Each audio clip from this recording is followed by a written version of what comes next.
The man who's killing these women is a criminal, sexual psychopath. He rapes them first, doesn't he? Yes, I believe he does. Oh, well, I suppose it's nice to know that every cloud has a silver lining. Guys, welcome to a classic film review of 1972's Frenzy, starring Jon Finch, Anna Massey and Barry Foster. Now, this was directed by Alfred Hitchcock, and it's the story of a London serial killer and a police manhunt for the wrong suspect.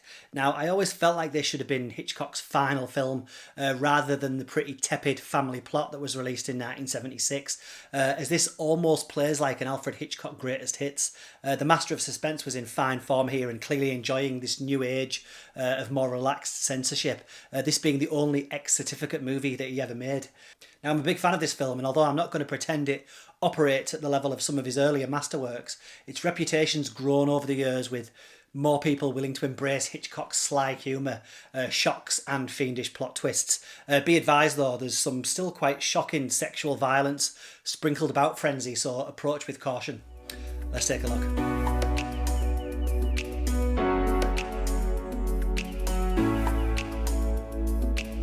Now, how's this for a way to open your movie? We have a press conference that's interrupted when a lady's naked body washes up on the shores of the Thames. The fact that she's been strangled to death can only mean that the Necktie Murderer has struck again. Now, meanwhile, across London, Dick Blaney, played by Jon Finch, is fired from his barman job and needs to visit his successful ex-wife, played by Barbara Leigh-Hunt, for a handout. But when she is assaulted and killed by the Necktie Murderer, he becomes the prime suspect and must go on the run to clear his name. So yeah, the innocent man being pursued by the law, the serial killer having to worm his way out of sticky situations, bumbling law enforcement. Hitchcock wasn't reinventing himself here, but I think he was taking all the elements he'd spent years exploring and filming and pushing himself to operate in the suddenly more modern tastes of the day. This, of course, being the year of The Godfather, Last Tango in Paris, and Deliverance.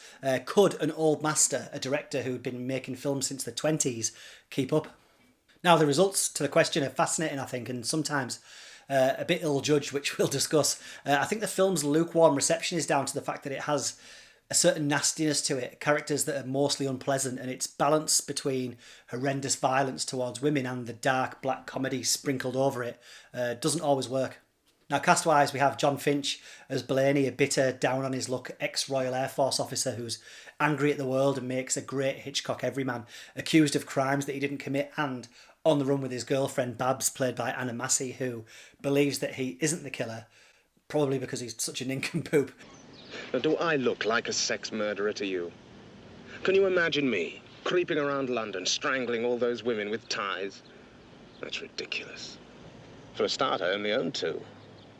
Now, outside of Babs, Blaney's only friend is market manager Robert Rusk, played with a devilish charm by Barry Foster. Now, it's not spoiling anything to say that Foster is the actual killer.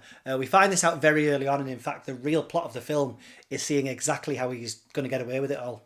Now, I'm not hugely familiar with Foster and his work other than a few small parts that I've seen him in, but he's great here, whether he's slinking around his Covent Garden empire or luring women to their demise. You kind of warm to him, even though he's clearly a total monster. Jon Finch, however, had just starred in Roman Polanski's gruelling Macbeth, so this will all have just been a walk in the park for him. Anyway, it's great seeing the pair together with Foster playing the concerned best friend, but slowly and secretly drawing him into his web. Mind you, there are some women who ask for everything they get. But you, don't make me laugh. You're not the type. Now, don't worry. You've done the right thing coming to your Uncle Bob. Now, it's interesting. You have to be careful how you discuss matters like this on YouTube, as it may get me censored. So I won't mention the R word that rhymes with grape. But suffice to say, there's a particularly difficult to watch sequence here that involves the assault of Jon Finch's wife, played by Barbara Leigh-Hunt, that I think even today would get the film slapped with a high age rating. Featuring the first bit of overt nudity, really, in a Hitchcock movie, it's undoubtedly designed to shock, which it does, and serves to remind us that we're a long way from the careful cuts made to preserve Janet Leigh's modesty in Psycho. Now, I think in today's hypersensitive climate, Hitchcock's treatment of women in his films would cause all sorts of keyboard warrior shenanigans. Blaney's ex-wife runs a dating agency here. She's successful and independent and is thus an ideal candidate for spectacular abuse. Billy Whitelaw turns up as the wife of Blaney's old mate and is Pretty nasty piece of work. Shout out to Blaney's old mate, though, played by Clive Swift, who I'll always see as Richard, the put-upon husband of Hyacinth Bouquet in the show Keeping Up Appearances. And we even have the poor police inspector's wife, who's the comic relief of the whole film, really, who's constantly serving up inedible delicacies to her husband. Well, obviously, he was looking for something. How do we know that? Well, the corpse was deep in rigor mortis. He had to break the fingers of the right hand to retrieve what they held. Now, all this being said, Frenzy does constantly remind you that you're not just watching another gritty British murder movie, and that this is still the master of suspense at work.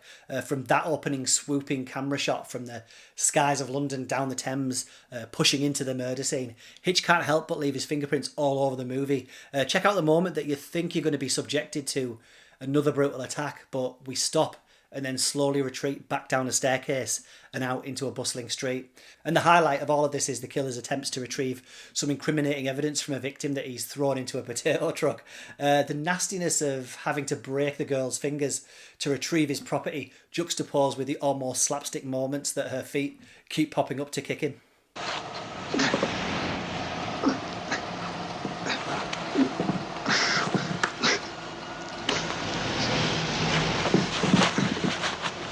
So Frenzy was based on the book by Arthur LeBurn and adapted by Anthony Schaefer, who also wrote the screenplay for Sleuth and The Wicker Man. And this was Alfred Hitchcock's first film in his native UK since The Man Who Knew Too Much in 1956. Now, the film's famous for being set in and around Covent Garden Market in London, or the original Covent Garden, not the pedestrianised tourist attraction that it is now. The market was relocated in 1974 due to massive traffic congestion, so Frenzy acts as a great time capsule of the boroughs of Westminster and Camden, now completely changed. Now, of course, Frenzy isn't a perfect film.